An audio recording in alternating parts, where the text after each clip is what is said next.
Hello friends, की to success channel पे आपका स्वागत है। आज हम पढ़ेंगे इंटरनेशनल क्रोनोलॉजी फरवरी 2026 में आर्थिक सर्वेक्षण 2025-26 के बारे में। भारतीय अर्थव्यवस्था का आधिकारिक लेखा जोखा। केंद्रीय वित्त और कॉरपोरेट मामलों की मंत्री निर्मला सीतारमण ने आर्थिक सर्वेक्षण 2025-26 संसद में 29 जनवरी 2026 को प्रस्तुत किया। मुख्य आर्थिक सलाहकार के मार्गदर्शन में वित्त मंत्रालय के आर्थिक कार्य विभाग ने इसे तैयार किया है। जीडीपी वृद्धि और विकास दर अनुमान। वित्त वर्ष 2027 के लिए वास्तविक जीडीपी वृद्धि 6.8% से 7.2% के बीच रहने का अनुमान है। वर्तमान स्थिति। वित्त वर्ष 2026 में जीडीपी वृद्धि 7.4% और सकल मूल्य वृद्धित वृद्धि 7.3% रहने का अनुमान लगाया गया है। वैश्विक संदर्भ। वैश्विक चुनौतियों के बावजूद भारत की मध्यमकालीन विकास क्षमता लगभग 7% पर स्थिर है। महंगाई और मौद्रिक स्थिति। ऐतिहासिक गिरावट।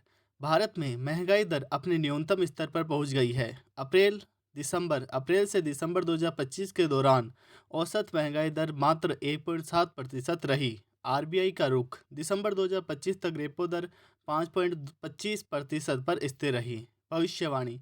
आरबीआई ने वित्त वर्ष 2026 के लिए मुद्रास्फीति अनुमान को घटाकर 2% कर दिया है। क्षेत्रवार प्रदर्शन। कृषि। ग्रामीण मांग को स्थिरता प्रदान की। मैन्युफैक्चरिंग। इस क्षेत्र ने विकास की नई गति पकड़ी है। सेवा क्षेत्र। यह क्षेत्र भारतीय अर्थव्यवस्था के विस्तार में सबसे आगे रहा है। विदेशी व्यापार और निर्यात। रिकॉर्ड निर्यात। वित्त वर्ष 2025 में कुल निर्यात 825.3 बिलियन डॉलर के ऐतिहासिक स्तर पर पहुंचा। ताज़ा आंकड़े। वित्त वर्ष 2026 की पहली छमाही में निर्यात 418.5 बिलियन डॉलर दर्ज किया गया।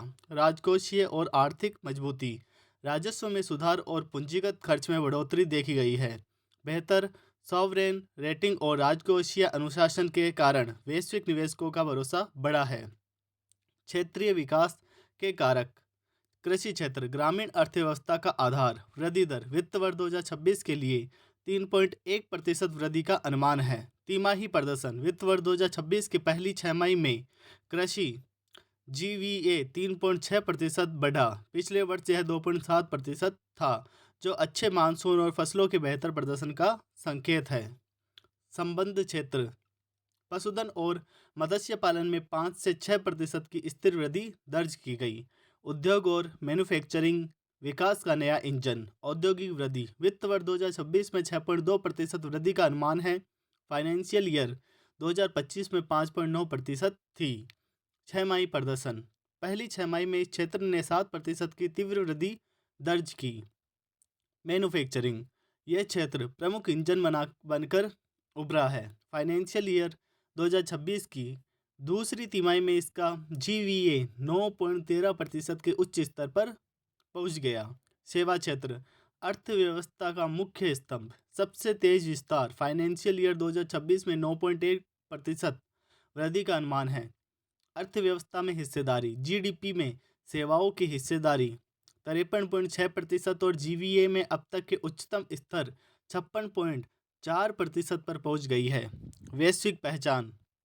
भारत दुनिया का 7वां सबसे बड़ा सेवा निर्यातक बन गया है।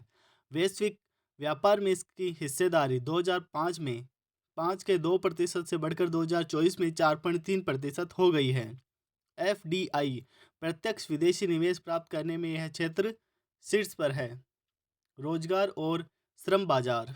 नया नया रोजगार सृजन। जुलाई से सितंबर 2025 फाइनेंशियल ईयर 2026 क्वार्टर 2 तक कुल 56.2 करोड़ लोग नियोजित थे।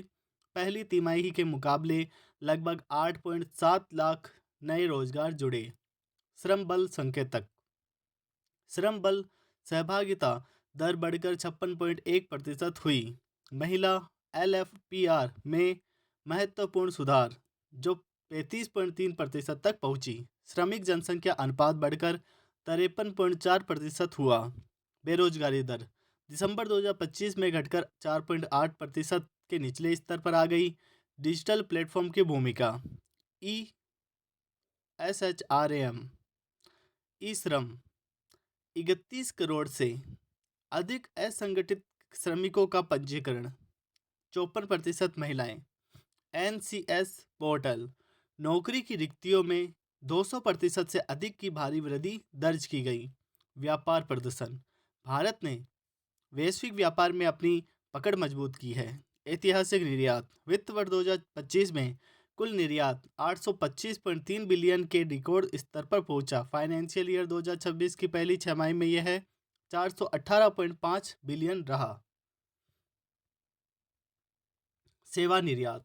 यह एक मुख्य ग्रोथ इंजन बना है, जो फाइनेंशियल ईयर 2025 में 13.6% की वृद्धि के साथ 387.5 बिलियन पर पहुंच गया। वैश्विक हिस्सेदारी। विश्व व्यापार निर्यात में भारत की हिस्सेदारी 2005 के 1% से बढ़कर 2024 में 1.8% हो गई है। विविधता। UNCTAD के अनुसार व्यापार विविधता सूचकांक में भारत ग्लोबल साउथ में चीन और यूएई के बाद तीसरे स्थान पर है। विदेशी मुद्रा और प्रेषण। विदेशी मुद्रा भंडार। 16 जनवरी 2026 तक भारत के पास 701.4 बिलियन का भंडार है, 11 महीने के आयात के बराबर। रिमिटेंस। भारत 135.4 बिलियन के साथ दुनिया का सबसे बड़ा प्रेषण प्राप्तकर्ता बना हुआ है। औद्योगिक उत्पादन। औद्योगिक गतिविधियों में जबरदस्त उछाल देखा गया है। आईआईपी की उछाल। दिसंबर 2025 में औद्योगिक उत्पादन सूचकांक 7.8% बढ़ा, जो पिछले 2 वर्षों का उच्चतम स्तर है। Core sector. कोयला, इस्पात और बिजली जैसे 8 मुख्य उद्योगों, जो आईआईपी का 40.27% हिस्सा है, ने औद्योगिक प्रदर्शन को मजबूती दी है। क्षेत्रवार प्रदर्शन और राजकोषीय मजबूती। विनिर्माण और औद्योगिक प्रदर्शन। विनिर्माण क्षेत्र इस वर्ष की आर्थिक वृद्धि का सबसे बड़ा चालक रहा है। प्रमुख वृद्धि। विनिर्माण क्षेत्र में कुल 8.1% की मजबूत वृद्धि दर्ज की गई। प्रौद्योगिकी और गतिशीलता। हाईटेक सेक्टर में असाधारण बढ़ोतरी देखी गई। कंप्यूटर और इलेक्ट्रॉनिक्स 34.9%, ऑटोमोबाइल मोटर वाहन पे 33.5%, परिवहन उपकरण 25.1%, बुनियादी ढांचा और ऊर्जा। सीमेंट उत्पादन में 13.5% और इस्पात में 6.9% की वृद्धि हुई। खनन 6.8 और बिजली 6.3 क्षेत्रों ने भी अपने सकारात्मक प्रदर्शन किया। सॉवरेन रेटिंग और राजकोषीय प्रबंधन। भारत की राजकोषीय साख में वैश्विक स्तर पर सुधार हुआ है। Rating upgrade. वर्ष 2025 में 3 प्रमुख वैश्विक संस्थानों ने भारत की क्रेडिट रेटिंग में सुधार किया। S&P global ratings, Morningstar, DBRS, rating and investment information R&I। कारण। सरकार का कुशल राजकोषीय प्रबंधन और आर्थिक ढांचे में बढ़ती विश्वसनीयता। रेटिंग में सुधार से विदेशी निवेश आकर्षित करना आसान और सस्ता हो जाता है। सरकारी वित्त और राजस्व सुधार। सरकार की वित्तीय स्थिति में कर आधार बढ़ने से मजबूती आई है। राजस्व प्राप्ति। केंद्र की राजस्व प्राप्तियां जीडीपी के 9.2% तक पहुंच गई है, जो 2016 से 2020 में 8.5% थी। इसका श्रेय गैर कॉरपोरेट करों में वृद्धि को जाता है। प्रत्यक्ष कर। कुल करों में प्रत्यक्ष कर की हिस्सेदारी बढ़कर 58.8% हो गई है। आयकर रिटर्न भरने वालों की संख्या फाइनेंशियल ईयर 2022 के 6.9 करोड़ से बढ़कर फाइनेंशियल ईयर 2025 में 9.2 करोड़ हो गई। जीएसटी संग्रह। अप्रैल दिसंबर 2025 के दौरान 17.4 लाख करोड़ का कलेक्शन हुआ, 6.7% की वृद्धि। निवेश और राजकोषीय प्रबंधन। पूंजीगत व्यय। सरकार का बुनियादी ढांचे पर खर्च महामारी पूर्व के 2.7% से बढ़कर जीडीपी का 4% हो गया है। सरकारी कर्ज। भारत ने अपने डेट टू जीडीपी अनुपात में 2020 के मुकाबले 7.1% की कमी की है। राज्यों की स्थिति। राज्यों का राजकोषीय घाटा फाइनेंशियल ईयर 2025 में बढ़कर 3.2% हुआ है, जो वित्तीय दबाव का संकेत है। मौद्रिक नीति और बैंकिंग क्षेत्र। आरबीआई ने विकास को गति देने के लिए नरम रुख अपनाया है। Repo rate. दिसंबर 2025 तक रेपो रेट 100 बेसिस पॉइंट्स घटकर 5.25% पर आ गई है। सीआरआर में कटौती, नकद आरक्षित अनुपात को घटाकर 3% किया गया ताकि बैंकों के पास लोन देने के लिए अधिक नकदी रहे। बैंकिंग सेहत, बैंकों का एनपीए नॉन परफॉर्मिंग एसेट कई दशकों के निचले स्तर पर है। अनुसूचित बैंकों का पूंजी पर्याप्तता अनुपात 17.2% के साथ बहुत मजबूत है। एमएसएमई क्रेडिट, सूक्ष्म और लघु उद्योगों को मिलने वाले लोन में 24.6% की शानदार वृद्धि देखी गई।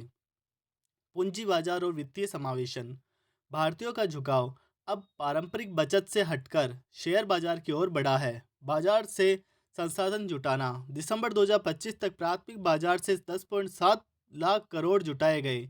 घरेलू बचत का रुख, इक्विटी और म्यूचुअल फंड में घरेलू बचत की हिस्सेदारी 2012 के 2% से बढ़कर फाइनेंशियल ईयर 2025 में 15.2% हो गई। वित्तीय समावेशन, भारत का वित्तीय समावेशन सूचकांक बढ़कर 67 हो गया है।